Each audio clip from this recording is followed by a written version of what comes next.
নমস্কার, লিলিমা রান্নাঘরে সবাইকে স্বাগত। আজকের বানাবো আমি আলুর চপ। দেখতে থাকুন কিভাবে আমি আলুর চপ বানাই।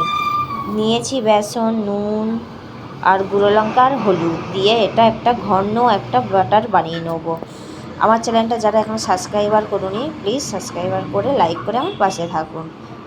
এর মধ্যে আলুটা সিদ্ধ করে শুকনো লঙ্কা আগে থাকতে ভেজে ওটা গুঁড়ো করে নিয়েছি।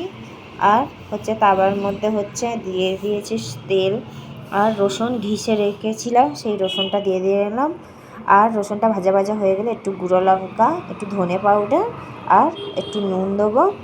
দিয়ে আর আলুটা যেটা সিদ্ধ করা আছে ওটাও দিয়ে দেবো, আর শুকনো লঙ্কা যেটা আমি গুঁড়ো করে রেখেছিলাম আলুর সাথে ওটা একসাথে দিয়ে একটু ভাজা ভাজা হবে।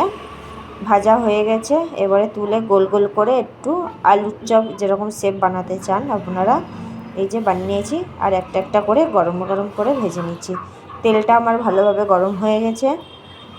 প্রথম হাইতে থাকবে, তারপরে লো করে ভাজলে ক্রিস্পি হবে চপটা আর খেতেও খুব টেস্ট হবে। দেখতে থাকুন কীভাবে আমি চপটা বানাই। প্রতিটা চপ আমি এরকম করে ভাজবো। এই যে পুরো ফুলে ঢোল হয়ে গেছে আলু।